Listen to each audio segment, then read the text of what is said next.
नमस्कार। सवाल देश का विद्रोही तोहन में आप सभी का बहुत बहुत स्वागत है। आज का जो टॉपिक है, खटाखट लोग कांग्रेस को क्यों छोड़ रहे हैं। ये खटाखट वर्ड कहां से आया है, चलिए आपको हम इसके लिए एक छोटा सा वीडियो दिखाते हैं, फिर इस पे डिस्कस। खटाखट खटाखट खटाखट खटाखट आता रहेगा। एक झटके से हिंदुस्तान से हम गरीबी को मिटा देंगे। तो खटाखट खटाखट खटाखट हिंदुस्तान में आता रहेगा और एक झटके से गरीबी मिटा देंगे का नारा देने वाले राहुल गांधी के पार्टी से लगातार झटका पे झटके मिलते जा रहे हैं। सबसे पहले झटका दे दिया सूरत के प्रत्याशी नीलेश खंभानी ने। उन्होंने सूरत से अपना नामांकन वापस ले लिया। फिर इंदौर से झटका मिला, खटाखट खटाखट अक्षय बम, उन्होंने भी कांग्रेस छोड़ के बीजेपी ज्वाइन कर लिया, खटाखट खटाखट। फिर दिल्ली के जो चुनाव प्रभारी थे अरविंदर सिंह लवली, उन्होंने भी छोड़ दिया और वो भी खटाखट खटाखट बाहर निकल गए। और आज सुचित्रा मोहंती ने भी खटाखट खटाखट वाले राहुल गांधी को छोड़ के बाहर आ गई और उन्होंने कहा कि भाई कांग्रेस उनको पैसा ही नहीं दे रही है इलेक्शन लड़ने के लिए, तो कहां से लड़ेंगे।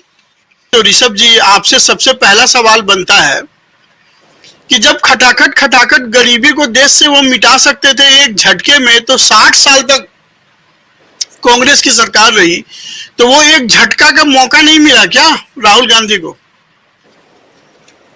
रोहित जी, मैं कहना चाहूंगा 2014 तक कांग्रेस पार्टी ने जिस तरह से गरीब कल्याण के कार्य करे, और अगर आप इवन रैंकिंग भी देख सकते हैं, तो हमने कहीं ना कहीं गरीबों को बहुत ऊपर लाने का काम किया।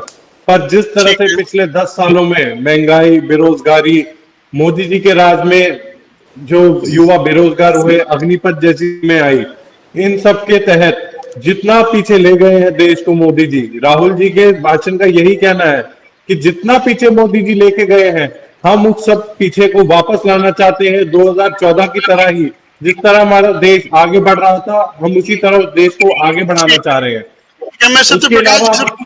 मैं आ रहा हूँ, फिर दोबारा आ रहा हूँ।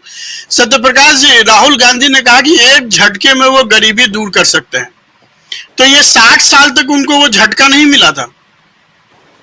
नहीं, देखिए, गरीबी दूर करने की बात है, वो तो कांग्रेस पार्टी उसके लिए कोशिश तो करती रही है। और गरीबी क्यों नहीं दूर हुई, जो अर्थशास्त्री हमारे देश के हुए, वो समय समय पे इस पे रिसर्च भी करते रहे।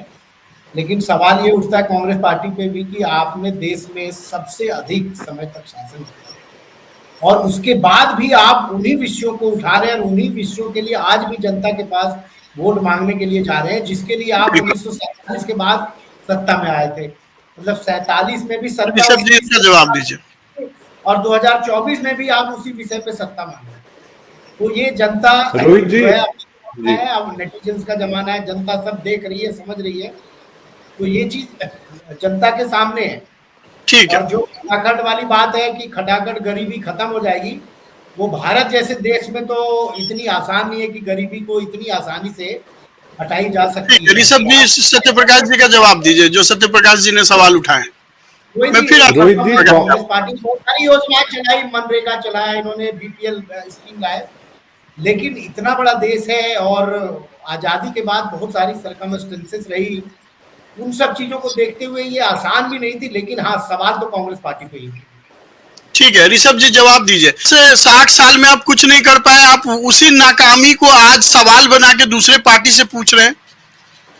रोहित जी, 60 साल जहां तक कांग्रेस पार्टी के राज करने का सवाल है, तो नाकामी कहीं से कहीं तक नहीं थी। कांग्रेस पार्टी को कांग्रेस पार्टी की जब सरकार बनी एक आजाद भारत में, उस समय जो देश की हालत थी, वहां से जो पंडित जवाहरलाल नेहरू देश को जितनी आगे लेके गए, उसके बाद श्रीमती इंदिरा गांधी आई, राजीव गांधी आए, मनमोहन सिंह जी आए, इन्होंने जितना गरीब कल्याण का कार्य करा, और 2014 तक देश की परिस्थिति बहुत ही बेहतर हो गई थी। पर पिछले 10 सालों में मैं कहना चाहूंगा, मोदी जी ने गरीब कल्याण की बिल्कुल बात नहीं करी। उन्होंने सिर्फ अपने कुछ अमीर दोस्तों के कल्याण की बात करी है। वो लाते हैं अग्निपथ जैसी स्कीमें जो युवाओं से नौकरी छीनने का काम कर रही है। एक एमएलए, एक एमपी 5 साल के लिए बनता है, और ये कहना चाहते हैं कि एक देश का सिपाही जो सबसे ज्यादा मोटिवेटेड रहना चाहिए, उसकी नौकरी 4 साल की, उसके बाद भी उसके आगे फ्यूचर की कोई बात नहीं करते हैं लोग। ठीक है, राजीव खुराना जी, राहुल गांधी ने कहा है कि खटाखट खटाखट वो देश से एक झटके में गरीबी दूर कर देंगे। ऐसा है, इतने साल राज करने के बाद भी अगर ये मुद्दे अगर गर्म होते जो ये बोल रहे हैं, तो अभी तक ये इस समय इलेक्शन पूरे जोरों पे होते। आप देखो, मैं आपको इसी को इलेक्शन के साथ जोड़ के देखता हूँ। बताइए। जैसे मोदी ने अपने सारे मुद्दे सॉल्व कर लिए जो उनके उसमें थे कि मैनिफेस्टो में 370 हटाएंगे, ट्रिपल तलाक, ये वो अटम पटम, चलो अब उस मुद्दा ही नहीं बचा, तो वोटिंग कम हो गई। गरीबी भी कभी अट्रैक्ट नहीं करी, ये कभी वोटों के लिए मुद्दा नहीं बनती, क्योंकि इतने साल से इतनी बार देख चुका है आदमी। जैसे ही राहुल गांधी ने फॉर्म भरा, देखो तेजी आ गई, गर्मी आ गई, इलेक्शन में माहौल बन गया, वो सब कुछ हो गया, राज परिवार या राजकुमार शहजादा और ये और वो माहौल बन गया। अब आते हैं आज के विषय पे। देखिए, कांग्रेस का बहुत बुरा हाल है। अगर टिकटे 3 या 4 तो वॉक ओवर मिल गए हैं। सत्य प्रकाश जी, हमने 3 पे डिस्कस किया था, अब तो 4 हो गए, 4 वॉक ओवर मिल गए कांग्रेस। 5 दिल्ली में आज बड़े नेता आ गए। लो, एक और बात होगी तो कांग्रेस तो खत्म हो रही है। सिर्फ ये कांग्रेस में पता कौन बचेगा? कांग्रेस में सिर्फ ये गांधी परिवार बचेगा, वाड्रा परिवार। कांग्रेसी सब छोड़ जाएंगे। ठीक है, कांग्रेस का इतना बुरा हाल संजय होने वाला है। चतुर्वेदी जी, आपका क्या कहना है? देखिए, मेरा मानना ये साफ स्पष्ट तौर पे है कि कांग्रेस के बुरे दिन उनके अपने कर्मों से ही हैं। और जैसा कि अभी कहा जा रहा था कि काफी गरीबों का उत्थान करा और राष्ट्र में सैनिकों का बड़ी फिक्र कर रहे थे, तो जीप घोटाला जो शुरू हुआ था वो इन्हीं के जवाहरलाल नेहरू जी के टाइम में तो हुआ था। उसके बाद में इंदिरा गांधी के समय में हमने देखा था। और एटलीस्ट जब मोदी की हम बात करते हैं, जैसे अभी मेरे से पहले सर बोल रहे थे, तो मोदी ने जो प्रोमिसेस जो मैनिफेस्टो में थे, बीजेपी अपने मैनिफेस्टो के जो प्रोमिसेस हैं वो फुलफिल तो करती है। उन्होंने कहा हम 370 अबॉलिश करेंगे, उन्होंने करा। उन्होंने कहा कि हम राम मंदिर बनाएंगे, उन्होंने बना के दिखाया। इन लोगों ठीक ने है, तो कुछ भी नहीं करा। इन्होंने ठीक है, जो वादा करा उसकी भी वादा खिलाफी कर डाली। और जब राहुल गांधी स्वयं सर्वत्र भागते फिर रहे हैं, तो जो उनके कैंडिडेट्स हैं जो खड़े हो रहे हैं चुनाव में, वो उनको लगेगा यार ये आदमी कल तक वायनाड में है, आज रायबरेली में है, अपनी अमेठी की सीट हार चुका है, तो उसमें ही दोष नहीं है। ठीक है, मैं फिर आता हूं आपके पास। ऋषभ जी, आप जो भी बोलना चाह रहे थे मेरे एक सवाल को ले लीजिए। जब राहुल गांधी खुद ही कॉन्फिडेंट नहीं है, वो एक मोदी के अदना सिपाही स्मृति ईरानी को नहीं हरा पा रहे हैं, वो मोदी को क्या हराएंगे? अगर जब आपका सबसे बड़ा जो ये है कमांडर है, अगर वही डर के अमेठी छोड़ के रायबरेली भाग जाता है, वायनाड जैसा सीट जाता है जहां पे 40% से ज्यादा मुस्लिम वोट है, इंडिया का सबसे सुरक्षित सीट अपनाता है अपने लिए, कोई भी माँ होती है ना, तो वो अपने बेटे को उस जगह पे रखती है जहां पे वो सबसे मजबूत रह सके। उस हिसाब से राहुल गांधी को अपने सबसे कमजोर कैंडिडेट को वायनाड में खड़ा करना चाहिए, लेकिन यहाँ पे तो उल्टा है। राहुल गांधी खुद ही सबसे मजबूत सीट पे बैठ गए और फिर दूसरे कहाँ पे गए? तो रायबरेली में, जहां पे सोनिया गांधी एक बार 3.5 लाख वोट से एक बार 1,65,000 वोट से जीत चुकी है। तो जब वो खुद ही डरे हुए हैं, तो नीलेश खंबानी, अक्षय बम, अरविंदर सिंह लवली, सुचित्रा मोहंती क्यों ना डरे और क्यों लड़े, ये बताइए। रोहित जी, सबसे पहले तो मैं संकेत जी की कुछ बातों का जवाब देना चाहूंगा। इन्होंने कहा बीजेपी भाजपा अपने सारे प्रोमिसेस को पूरा करती है। सबसे पहले इन्होंने कहा उन्होंने राम मंदिर कहाँ बनवाया? राम मंदिर सुप्रीम कोर्ट की परमिशन से बना है, ना कि भाजपा ने बनाया है। उसके बाद इन्होंने कहा कि भाजपा अपने सारे वादे पूरे करती है। 2 करोड़ नौकरियों का वादा भाजपा ने किया, 15-15 लाख रुपए बैंक अकाउंट में लाने का वादा करा, पेट्रोल डीजल के दाम कम करने का वादा करा, सिलेंडर के दाम कम करने का वादा करा, जिसमें से एक भी वादा पूरा नहीं हुआ। और जहां तक सवाल है आपका कि राहुल गांधी अमेठी छोड़ के भाग गए, तो एक तो सबसे पहली बात, वायनाड और रायबरेली दोनों हिंदुस्तान का पार्ट है। और इतनी हिम्मत है तो मोदी जी धर्म नगरी वाराणसी से क्यों लड़ते हैं? वो आए रायबरेली, वो जाए वायनाड। मोदी जी तो एक सुप्रीम लीडर है ना, बहुत बड़े चेहरे हैं। हमारे राहुल गांधी जी को तो ये लोग कुछ नहीं समझते। मोदी जी को तो कहते हैं कि मोदी जी राम अवतार है, पता नहीं क्या क्या। तो रायबरेली से क्यों नहीं लड़े? वो वायनाड से क्यों नहीं लड़े? ठीक है, संकेत जी जवाब दीजिए। संकेत जी जवाब दीजिए। पहले तो ये था कि रोहन जी, ऐसा है कि पहले तो ये जो आपको मैं बताऊं, 2019 में स्मृति ईरानी तो टॉप 20 लीडर्स में से भी नहीं थी बीजेपी की, और उन्होंने बिल्कुल। तब प्रेसिडेंट को हरा दिया। उसके बाद इन्हें भागना पड़ा वहां पर अमेठी छोड़ करके, तो अब ये गए थे वायनाड। अब मैं कह रहा हूं कि अब रायबरेली से लड़ रहे हैं तो, और वायनाड, दोनों जगह से ही लड़ रहे हैं, तो भैया कुछ तो अपनी इज्जत बचा लो, वहां से भी हार रहे हो। और रही बात इंडिया के पार्ट की, तो 543 सीट है, किसी को खड़ा करने की क्या जरूरत है, सब जगह तुम ही खड़े हो जाओ।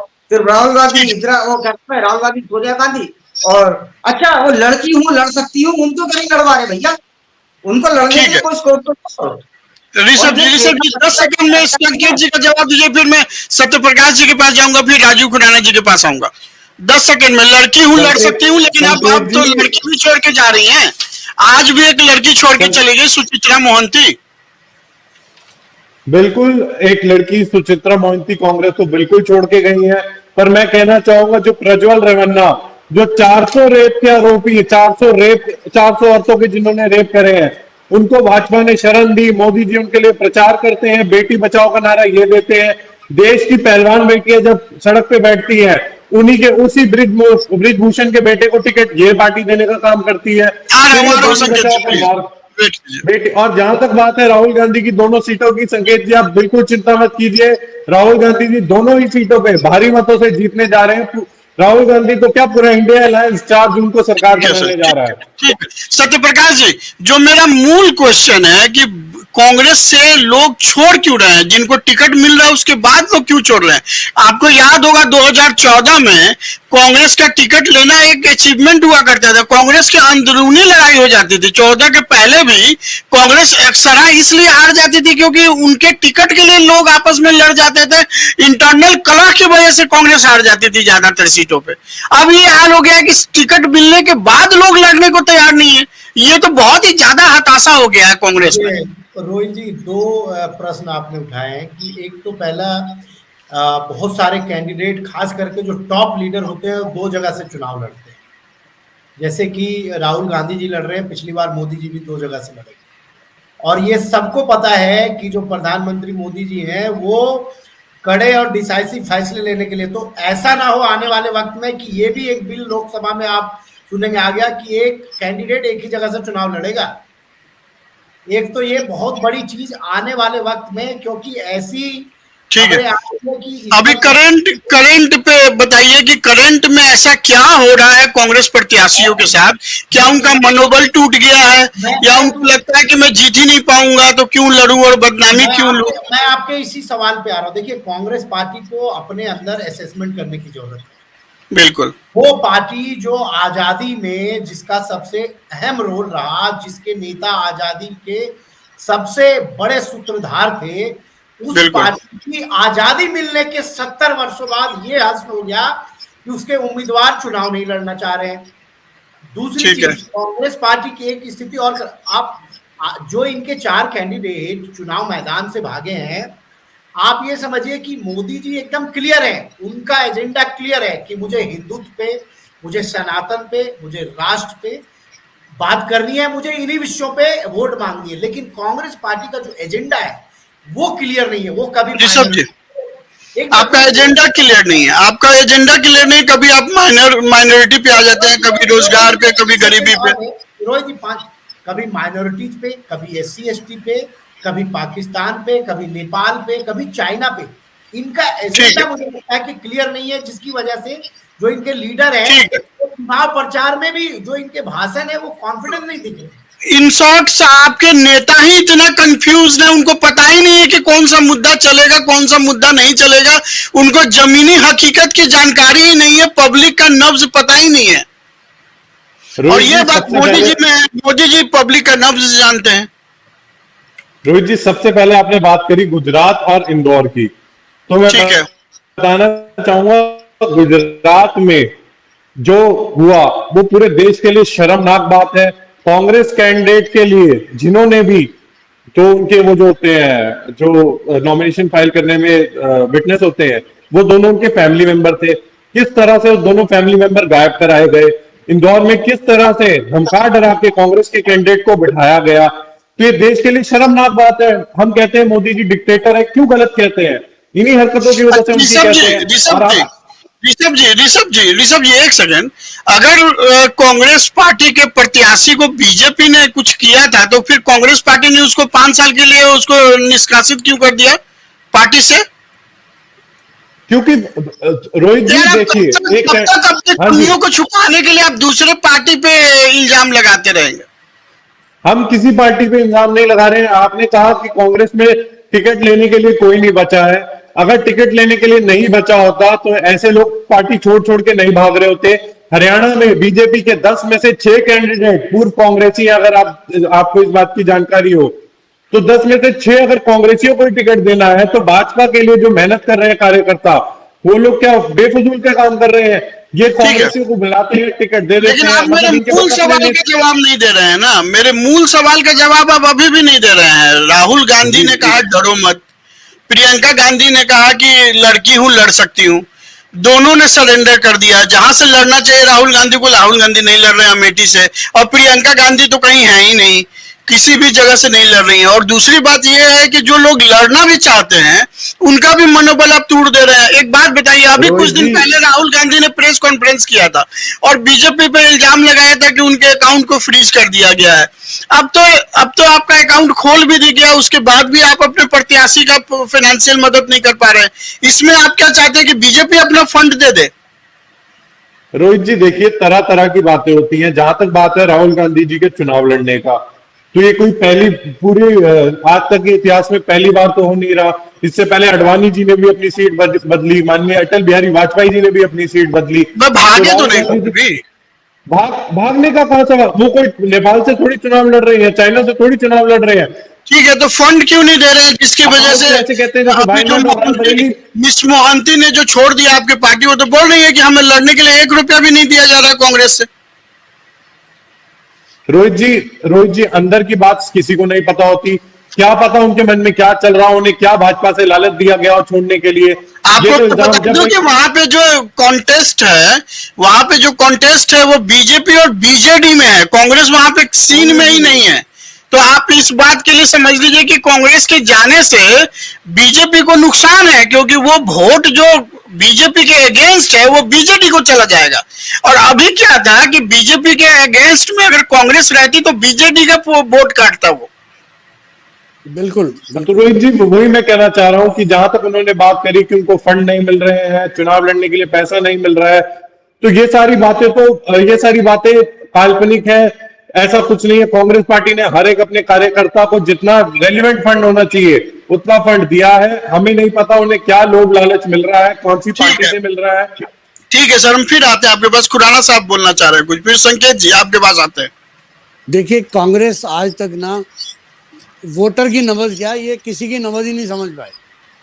सबसे पहला राजसमंद से एक प्रत्याशी को टिकट दिया गया कांग्रेस के, वो फ्लाई करके बाहर भाग गया। हम पहले भी इसी आपके प्रोग्राम में डिस्कस कर चुके हैं। तब भी इनको समझ नहीं आया कि हमारी टिकट की अब कोई वैल्यू नहीं है, कोई लेना नहीं चाहता। वही चीज़ें सामने आ रही है। दूसरी बात, ये जो इशू है उड़ीसा वाला, इसमें बीजेडी ऑलरेडी वहाँ पे एमपी है, जहाँ पे वहाँ पे बीजेपी का कोई कैंडिडेट, वो तो हारा हुआ है। इस बार हारा हुआ है, वो सेकंड नंबर पे था पिछली बार। कांग्रेस के जाने के, वही मैं कह रहा था, जो आपने कही कांग्रेस के जाने के बाद तो बीजेडी को फायदा है, तो इसका मतलब पैसा बीजेडी ने दिया है। तो ओवरऑल रिजल्ट ये हुआ, कांग्रेस बिकने को तैयार है किसी के साथ भी। बीजेपी बीजेडी कोई देने वाला हो पैसे, ये ले लेते हैं। ठीक है, संकेत जी आप कुछ बोलना चाह रहे थे? जी हाँ, कांग्रेस नीचे दरअसल इसलिए जा रही है क्योंकि कोई भी पॉलिटिकल पार्टी जब फ्रेम में आती है तो वो ये होता है कि हमारी एक आइडियोलॉजी है, हम इसके अनुसार चलेंगे। और आज देश यहाँ पर है, 5 साल बाद हम यहाँ पर होंगे। कांग्रेस के पास कोई आइडियोलॉजी नहीं है। और कांग्रेस, जैसे अभी अत्री सर बोल रहे थे कि देश पर हमने 70 साल राज करा, मैं यहाँ करेक्ट करना चाहता हूँ, देश पर राज नहीं करा जाता, लोगों की सेवा करी जाती, देश की सेवा करी जाती है। इसलिए आपके पास कैंडिडेट भी कम हो रहे हैं, लोग बाग अपनी बेइज्जती नहीं कराना चाह रहे, क्योंकि जो आपका, मान लीजिए, चलिए मैं आपसे ही पूछता हूँ, दिल्ली में आम आदमी पार्टी वाला जो नेता है वो आपका भाई है, बताइए अत्री सर। ठीक है, ठीक है, संकेत जी, सवाल हम लेते हैं। नहीं नहीं, आप मुद्दा से हम भटक जाएंगे। मेरा एक सवाल है ऋषभ जी, जो अभी बात हो रही है कि पब्लिक के नब्ज को पकड़ने वाली, मैं आपको बताऊं 2014 से ही क्या हुआ कि आप लोगों ने ऐसे लोगों को सीट पे बैठाया है, इंपॉर्टेंट सीट पे। अब मैं आपको एक एग्जांपल देता हूं, सुरजेवाला आपके पार्टी के सबसे लंबे समय तक मीडिया के अध्यक्ष रहे। आपको पता है कि सुरजेवाला आज तक कोई इलेक्शन जीता ही नहीं। उसको अगर आप पंचायत का भी इलेक्शन में खड़ा कर देना, वार्ड कमिश्नर के भी चुनाव में खड़ा कर देना, मैं 100 रुपए का स्टाम्प पेपर पे लिख के देने को तैयार हूं कि वो वहां भी हार जाएगा। उसको आपने पूरे देश का मीडिया प्रभारी बना दिया। नतीजा क्या हुआ कि जिस आदमी को पता ही नहीं है, नब्ज का ही पता नहीं, और सुरजेवाला बहुत पैसा वाला है, अपने पैसे से वो मीडिया चलाता था कांग्रेस का। उसने ऐसे ऐसे मुद्दे बनाए मोदी के खिलाफ कि मोदी उसका फायदा उठाते गए और उल्टा ही उन्होंने चपेट दिया कांग्रेस को। तो आपके साथ तो प्रॉब्लम यह है कि आप ऐसे लोगों को बैठा देते हैं कुर्सी पे जिसको पब्लिक का नब्ज ही नहीं पता, जो कभी पब्लिक के बीच में गया ही नहीं हो। जयराम रमेश भी जोड़ दो उसमें नाम। राहुल गांधी। ऋषभ जी, आप दो तीन और सारे मिलकर बोल लीजिए, फिर मैं बोलता हूँ। पहले आप लोग बोलिए। आप मेरे सवाल का जवाब दीजिए। जी रोहित जी, जहां तक बात है देश का नब्ज पहचानने की, तो 10 साल में ये लोग तो ऐसे समझने लग गए हैं कि कांग्रेस पार्टी खत्म हो गई है। अगर देश का नब्ज नहीं समझे होते तो 60 साल कांग्रेस पार्टी की सरकार नहीं रही होती। और राज की बात हमने कभी नहीं करी है, हमने जन सेवा की बात करी है, जनता का कल्याण की बात करी है, और गरीबों के उद्धार की बात करी है। हम सिर्फ अडानी अंबानी इन लोगों के पीछे नहीं पड़े रहे हैं कि इनका ही विकास करना है। और जहां तो बात है सुरजेवाला जी की, तो चुनाव में हार जीत लगी रहती है। ऐसा कुछ नहीं है कि एक नेता चुनाव हार गया तो नेता नहीं रहा। ठीक है, मैं फिर आ रहा हूं आपके पास। जैसा कि अभी संकेत चतुर्वेदी और राजीव खुराना जी ने पॉइंट उठाया, शॉर्टकट में यही था कि कांग्रेस जो है अब पब्लिक का नब्ज नहीं समझ पा रही है, जिसकी वजह से उनके उम्मीदवार जो है भाग रहे हैं। उनको लगता है कि भैया कोई मुद्दा है ही नहीं, और राहुल गांधी जी जो मुद्दा उठा रहे हैं वो चल नहीं रहा है, तो फिर भागो यहाँ से, अपना पैसा क्यों खराब करना। रोहित जी देखिए, आप इस बात को ऐसे समझ सकते हैं कि 2014 से लेकर 2024 तक कांग्रेस पार्टी के केवल उम्मीदवार ही भागे हो और भारतीय जनता पार्टी ज्वाइन किया हो, ये बात नहीं है। आप ज्योतिरादित्य सिंधिया, संजय सिंह, नारायण राणे, टॉम वडक्कम, हेमंता विश्व शर्मा, रीता बहुगुणा, ये सारे या तो केंद्रीय मंत्री थे या तो इसमें से मुख्यमंत्री रहे। तो इतने बड़े बड़े लीडर अगर किसी पार्टी के जब बाहर जा रहे हो, इनका अपना बहुत बड़ा वोट बैंक है। आप हेमंता विश्व शर्मा आज जिस तरीके से उनकी पूरा आसाम 7 सिस्टर्स बदल दिया बीजेपी के फेवर में, पूरी पॉपुलैरिटी है। जिस प्रकार से रीता बहुगुणा को देखिए, ज्योतिरादित्य सिंधिया को देखिए, तो आप देखिए अभी गौरव वल्लभ इनके इतने अच्छे स्पोक्स पर्सन थे, आपको याद होगा कि उन्होंने, अरे नवीन जिंदल जिसका पूरा खानदान कांग्रेसी था भाई, नवीन जिंदल, आरपीएन सिंह उत्तर प्रदेश के मिनिस्टर है वो केंद्र में। तो जिस पार्टी के इतने बड़े बड़े लीडर पार्टी छोड़ रहे हो, उस पार्टी के कार्यकर्ता का क्या हौसला रहेगा, कार्यकर्ता कितने जोश में अपने पार्टी के जो वर्तमान लीडर है उनको सपोर्ट। ऋषभ जी जवाब दीजिए सत्यप्रकाश जी का। जहां तक बात है हेमंता विश्व शर्मा और नवीन जिंदल की, दोनों पे ही भाजपा आरोप लगाती थी कि इन्होंने स्कैम करा है, ये चोर है। तो इसका क्या मतलब है कि भाजपा चोरों को लाती है, भाजपा की वॉशिंग मशीन है। लेकिन एक सवाल आप पे भी तो उठता है कि वो तब चोर थे जब आपके पार्टी में थे। हाँ, तो मैं वही कहना चाहूंगा कि बीजेपी उन पे इल्जाम लगाती है और भाजपा उसके अलावा ऐसे ही लोगों को अपनी पार्टी में शामिल नहीं करती, बड़े बड़े पद देती है। अजीत पवार जिनसे जी ने जो बात कही है मैं उसका जवाब देना चाहूंगा। देखिए, कांग्रेस पार्टी की जब सत्ता थी तो इन नेताओं पे ये क्लीन थे, ये कांग्रेस पार्टी के अनुसार क्लीन थे, लेकिन भारतीय जनता पार्टी के अनुसार क्लीन नहीं थे। इनके खिलाफ कोई मुकदमे दर्ज नहीं हुए। देखिए, टेक्निकल आरोप लगाना बहुत, केजरीवाल है रोज आरोप लगाते थे, कोर्ट में जाके माफी मांगते हैं।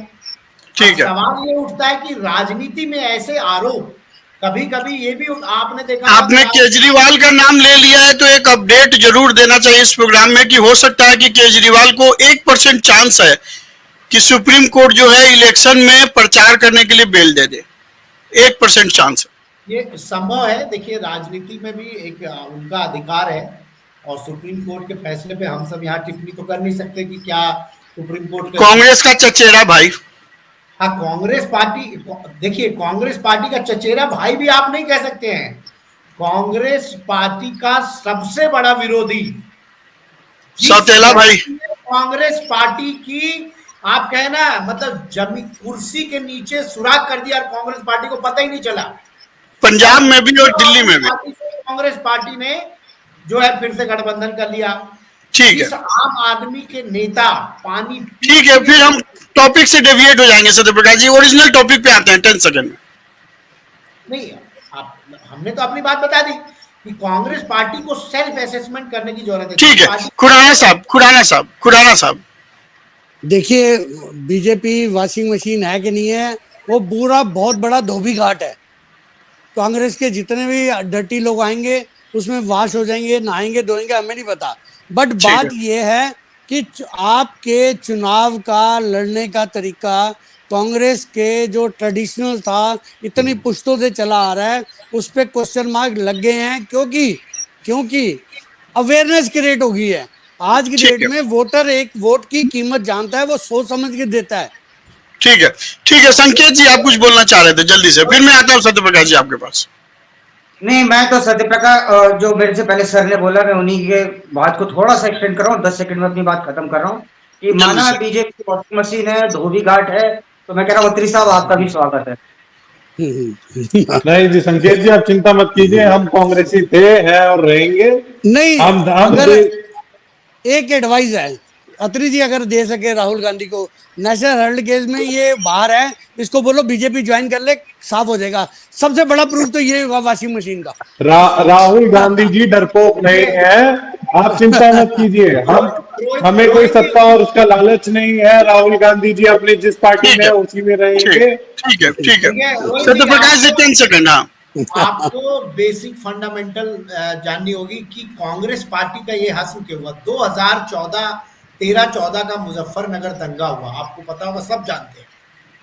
भारतीय जनता पार्टी कोई नए वोटर्स तो नहीं लाई इस देश में, और अगर आप इलेक्शन कमीशन के ही आंकड़ों को देखें तो जो नए वोटर्स होते हैं वो 6 से 7% बढ़ते हैं हर चुनाव में। तो वही वोटर्स, वही माइंडसेट, वही जनता, वही कांग्रेस के कार्यकर्ता, वही नेता भाजपा में आके नरेंद्र मोदी के नेतृत्व को स्वीकार किया, क्योंकि उन्होंने एक देश को एक सपना दिखाया, एक उन्होंने दिखाया कि मैं ये कर सकता हूं, भारत ये कर सकता है, भारत महाशक्ति बन सकता है। भारत दुनिया में आज अपनी जो छाप छोड़ रहा है, आज दुनिया के बड़े बड़े देश ये मान रहे हैं कि भारत की जो स्थिति है आज के समय में, वो सुपर पावर जो 3 है ना, उनके साथ बराबर। भारत आज के समय में झुक के बात नहीं कर रहा है, और जनता को बात ये बिलीव हो चुका है। आप माने या ना माने, कांग्रेस के लोग माने या ना माने, मैं आपको एक चीज बताता हूं। मेरा एक फ्रेंड यूएसए में है, वो बोला कि आज के समय में, जब वो 2013 के पहले गया था यूएस, तो उसके पासपोर्ट को देख के बोला अच्छा यू आर इंडियन। आज के समय में जब वो 2023 में गया तो उसको बोला कि अच्छा आप इंडिया से आए हो, तो बहुत तरक्की हो रही है। तो ये चीजें हैं। अगर आप गलत ही हो, आप गलत ही मानो, कांग्रेस के लोग तो गलत, अगर ये देश की इमेज बन रही है तो जनता को ये लग रहा है ना कि भाई कुछ तो हो रहा है। तो ये एक बहुत बड़ा फैक्टर है मोदी को एक्सेप्टेंस। ठीक है, संकेत चतुर्वेदी जी आप कुछ बोलना चाह रहे थे जल्दी से, 10 सेकंड में आपका क्लोजिंग कमेंट।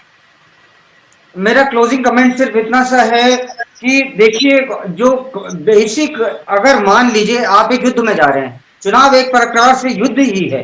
अगर जो मेन आपका सेनापति है वो ये कह दे कि यार मैं तो लड़ूंगा उससे जो कमजोर है, और एक काम करो जो ताकतवर है उससे तुम जाके लड़ लो, तो जो लड़ने वाला सिपाही है वो पार्टी छोड़ के ही भागेगा, उसका और कुछ अंत नहीं होना, अंततः सिपाही छोड़ के ही भागेगा। यहाँ पर राहुल जी पता नहीं क्या क्या बोल जाते हैं, डिफेंड अत्री जी को करना पड़ता है। तो एक दिन अत्री जी भी इधर ही आ जाएंगे, वो कहेंगे क्या करूं यार, कब तक सुनूं, और कब तक। You can not defend what is indefensible, basic thing is this. ठीक है, खुराना साहब आपका क्लोजिंग कमेंट। मैं आज के मुद्दे पे फिर रहूंगा कि कांग्रेस आज भी ये नहीं समझ पा रही, अब मैं वोटर की बात नहीं कर रहा, वोटर न्यूट्रल होता है, अपने वर्कर की नब्ज नहीं पकड़ पा रही। मैं और स्पेसिफाइड हूँ, अपने वर्कर की नब्ज नहीं पकड़ पा रही कि वर्कर क्या चाहते हैं, देखिए राहुल गांधी तो वोट जिताएगा नहीं, उनका पोलिंग एजेंट, काउंटिंग एजेंट, उनके जो घर घर बूथ जाने वाले हैं, बूथ एजेंट, पन्ना एजेंट, जो जितने भी प्रमुख हैं हर चीज़ के, वो प्रमुख ही अगर नहीं समझ पा रहे या हाईकमान नहीं समझ पा रहा, यह समझने की स्थिति इस बार भी बरकरार है कांग्रेस की। ठीक है, ठीक है। ऋषभ जी, आपका क्लोजिंग कमेंट कि कांग्रेस से क्यों सबसे लोग पहले- छोड़ के जा रहे हैं? सबसे पहले संकेत जी, आप मेरी व्यक्तिगत चिंता बिल्कुल मत कीजिए। मैं कांग्रेस में था, हूं और हमेशा रहूंगा, उसकी आप चिंता मत कीजिए। और जहां तक सत्य प्रकाश जी ने कहा, अभी बहुत टाइम है। देश, फिर मित्र होने के नाते सर कह मैं रहे भी हैं। एक युवा हूँ और मैं एक युवा हूँ, एज अ युवा मैं कहना चाहूंगा कि मुझे, बिल्कुल सर, धन्यवाद। तो नहीं है आप। नहीं नहीं सर, मैं बिल्कुल 26 साल वाला ठीक। युवा हूँ और मैं कहना चाहूंगा, जल्दी से जी जी, और मैं कहना चाहूंगा कि बीइंग अ युवा मुझे पता है देश के लिए कौन सी पार्टी ठीक है, कौन गरीब कल्याण का कार्य कर रही है और कौन सिर्फ अमीर कल्याण का कार्य कर रही है। और आपने कहा कि यूएस और पता नहीं कहां कहां हमारा डंका बज रहा है, तो केजरीवाल जी के अरेस्ट पे किस तरह से यूएस ने और जर्मनी ने देश के ऊपर टिप्पणी करी, वो पूरे देश ने देखा है। और सिर्फ मोदी मीडिया के माध्यम से अपने देश का प्रचार नहीं करना चाहते, हम चाहते हैं कि कांग्रेस पार्टी की सरकार आए 4 जून को और हमारा देश सच में एक बहुत ही बेहतरीन और सुपर पावर बनके बाहर निकले। ठीक है, सत्य प्रकाश जी, आपका क्लोजिंग कमेंट, फिर मैं प्रोग्राम बंद करता हूँ।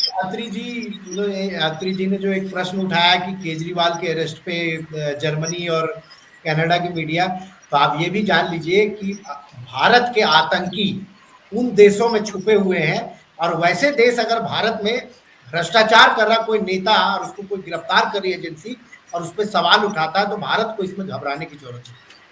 अगर ठीक वो बात। देश तारीफ कर दे तो आप मोदी जी का गुणगान करते हैं, अगर वो देश थोड़ी बुराई कर दे तो आप उनमें हमारे आतंकी छुपा देते हैं। अत्री जी, दो दोहरे चीजें मिक्स मापदंड हो नहीं रही हैं। चलते ना सत्य प्रकाश जी। ठीक है, 10 मीडिया- सेकंड में खुलाना साहब, 10 सेकंड, फिर मैं प्रोग्राम क्लोज कर रहा हूँ।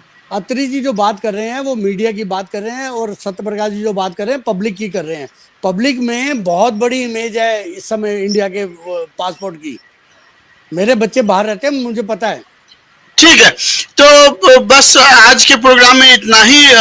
आपने सुना, कांग्रेस चाहती है कि वो लड़े, बट हो सकता है कि कुछ उम्मीदवार जो है उसके पर्सनल प्रॉब्लम्स हो, यही कहना है इन शॉर्ट कांग्रेस के प्रवक्ता का। तो फिर कल एक नए मुद्दे के साथ आएंगे, तब तक के लिए नमस्कार।